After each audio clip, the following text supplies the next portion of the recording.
হ্যাঁ, আপনার পাশে এই ছেলেটাকে আপনি চেনেন? চিনি বই কি আমি চিনবো কি? যার যার ডাব গাছ আছে মানে নারকেল গাছ আছে, হ্যাঁ। করতে গিয়ে আরে চেনে। তো আলহামদুলিল্লাহ ঘরের কাজ কিন্তু অনেকটা এগিয়ে চলেছে এবং এখানে দেখতেই পাচ্ছেন যে বেস ঢালাইয়ের পরে গ্রেড বিনের জন্য রডগুলোকে রেডি করে রাখা হয়েছে। প্রত্যেকটা রডের খাঁচাই রেডি। এখানে বাকি খাঁচার যে অন্যান্য সামগ্রীগুলো আছে সেগুলো রেডি করা হচ্ছে এবং আমরা ততক্ষণে আপনাদেরকে নিয়ে যাই, দেখি যে এখানে নাইম কি করে এবং পরবর্তীতে আবারও আমরা আপনাদেরকে দেখানোর চেষ্টা করব। ইনশাল্লাহ সাথে থাকুন। আপনার পাশে এই ছেলেটাকে আপনি চেনেন? চিনি বই কি আমি চিনবো কি? যার যার ডাব গাছ আছে মানে নারকেল গাছ আছে, হ্যাঁ। করতে গিয়ে আরে চেনে, কম আর বেশি।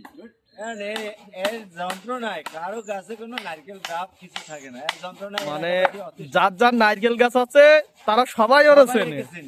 ও তাহলে বুঝুন এর স্পেশাল এটা কি? নাইম, তোমার স্পেশালিটি তাহলে কি নারকেল? এই এই জন্য নারকেল আর কিছু থাকে না। এই তাহলে নাইমের রহস্য। হ্যাঁ, আরো আছে, আরো কি আছে? কিছু কিছু জায়গা আছে কবুতরের খোপ টোপ এগুলো হ্যাঁ। ছাপা দেওয়া, পরিষ্কারের দায়িত্ব নিচ্ছে আর কি।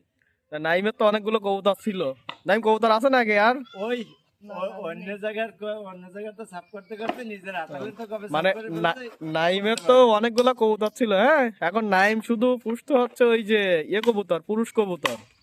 কবুতর পোষে। হ্যাঁ, নাইমের ওই কবুতর। মহিলা কবুতরের অনেক দাম।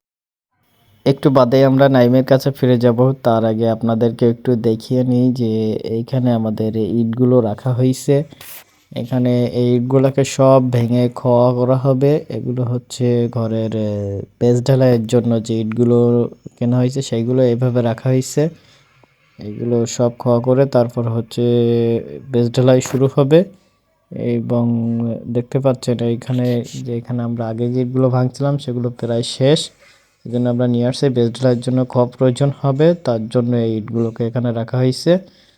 চলুন নাইমের কাছে ফিরে যাওয়া যাক। নাইম কিন্তু আপনারা যেটা ভাবতেছেন সেটা না, নাইম গাছে উঠতে পারে না। হ্যাঁ, তবে মাঝে মধ্যে রাতের বেলা স্বপ্ন দেখলে নাইম স্বপ্ন দেখে যে সে হঠাৎ করে গাছের মাথায় উঠে গেছে। মাঝে মধ্যে মাঝে মধ্যে স্বপ্নের ঘরে ওঠে, ও বাস্তবে উঠতে পারে না। বুঝতে পারে না, না, লাফাইলে ভাই ওঠে। স্বপ্নের ঘরে হঠাৎ দেখে নাইম ঘুমায় আছে, তারপরে দেখে যে না, নাইম গাছের উপরে। শিওর এটাই হচ্ছে বাস্তবতা। না, তোমরা নারকেলের কথা কচ্ছ, কও ছোটখাটো জিনিস নাইম নেয় না।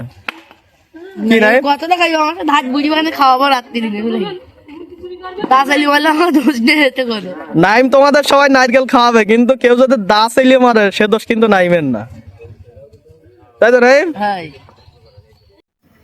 খুব তাড়াতাড়ি আবারও আপনাদেরকে নিয়ে আসবো নাইমের এই গল্পের সেকেন্ড পার্ট নিয়ে, যে সে আসলে কি করতে চাইছে। সেই পর্যন্ত সবাই সাথে থাকুন, সুন্দর থাকুন, সুস্থ থাকুন। আল্লাহ হাফেজ।